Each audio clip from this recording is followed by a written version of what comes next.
Good morning, noon, or night to anyone tuning in to this second video on my book, Our Future Fantasy. I mentioned I would probably make a second video if the first did well enough to me, and it's actually doing better than I thought. So I debated with myself for a bit on what I wanted to do a second video about, and I ended up landing on the obvious: the villains. Or at least the main villain and the main antagonist, since they are separate in what they're meant to represent and what role they play in the story. Now, I mentioned in the first video that I wanted to keep out as many spoilers as possible, but I've also already posted some of the concept art for the group of villains before, so I'm okay sharing certain things, which includes who the leader of the cult that basically worships the antagonist is. Alliandra Dahlia, Ambrose's older sister that disappeared years ago. She, like Ambrose and Alira, is a noble, and within the noble class there's been a growing dissent. None of them have lived through the war that the Four, the first humans who were trusted with magic by the Fae and the founders of the Covens, lived through. Like humans are wont to do, the nobles have forgotten the hardships faced by those before them. What the world was like when corrupt royalty ruled over impoverished citizens. They're nobles because their families fought alongside the Four, but now they've forgotten their sacrifices their ancestors made for a better world, and choose to imagine a world where magic is only for the quote-unquote worthy, for the rich, for the powerful. They believe in a harmful ideology that I'm sure most of us can see the parallels to. Alliandra has taken this ideology and turned it into a cult, the Church of Midnight, who've begun to teach a new horrific form of magic, a new coven populated by members of the church. They use humans who've been magically mutated due to losing their souls in horrific experiments, all in the name of breaking one of the fundamental laws of magic. You cannot raise someone from the dead. But they want to raise the Fae princess who fought against the Four before her death so that she can usher in a new age of magic, one that fits the vision that Alliandra and the other nobles desire.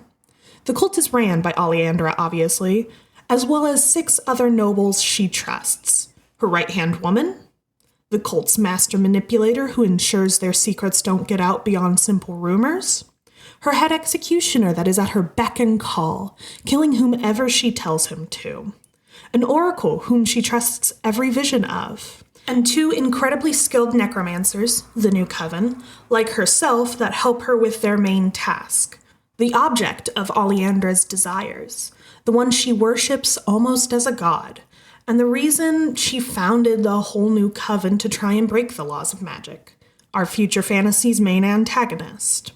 Where Alliandra and the cult are the villains, the Black Queen is a foil to Peach. Certain things about her are too spoiler-heavy for me to get into here, but I'm more than willing to speak on her and the basic background I've already shared online. The Black Queen, as previously described, is an undead Fae princess, the daughter of the High Queen and King, Titania and Oberon.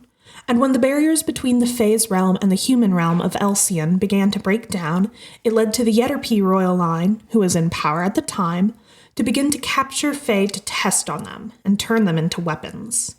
She was the one to propose the idea of gifting humans magic, of gifting humans who she thought she could trust the power to defeat the kingdom, who were the Four.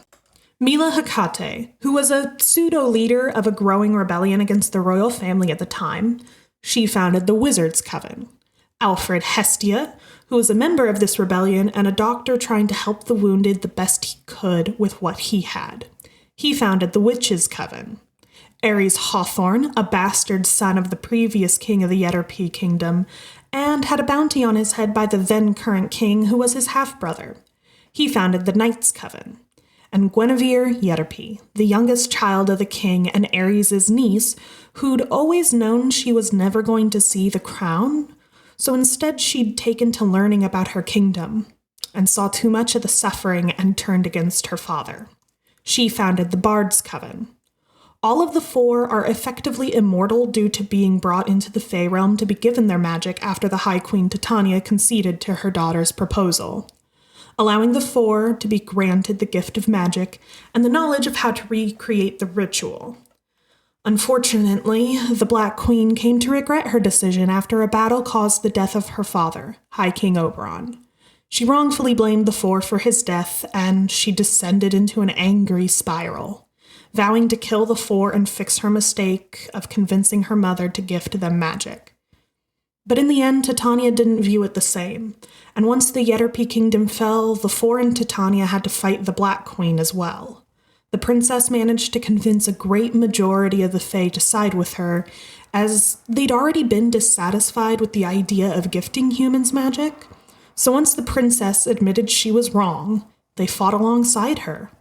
This led to the largest event of Fae deaths that turned into the spiral of the Fae going extinct, along with the death of the Black Queen. Nowadays, Fae are thought to be completely extinct. Even though there's no recorded death of the High Queen Titania, she hasn't been seen in centuries, and has been assumed to be dead like the rest of her people. Since Oleander and the Cult of Midnight, or the Church of Midnight, have figured out how to raise her from the dead, she can resume her quest to kill the Four. Unbeknownst to the cult, though, she has much different ideals. She views none of humanity as worthy of magic after the Four. She plans to rectify her mistake and ensure the Fae realm gets effectively split from the world of Elcyon, cutting off the source of magic that makes the world unique. She's simply using the cult as a means to an end, and once she reaches that end, she'll return to the Fae realm, regardless of its lack of inhabitants, and return to her life as she once knew it, even if it is without her parents, and without the Fae who made it feel like home. I could go into the specifics of each of Oleander's group that run the Church of Midnight, but I don't have much to say about them that isn't getting into spoilers for the book. Just know I'm getting closer to writing that portion of the book, and those chapters should be released sometime in late spring into early summer. I don't really have many other ideas about what to talk about in these videos, so if anyone would like to ask questions in the comments below or even ask me on either of the Tumblrs for the book, I can compile them into a video and answer them there.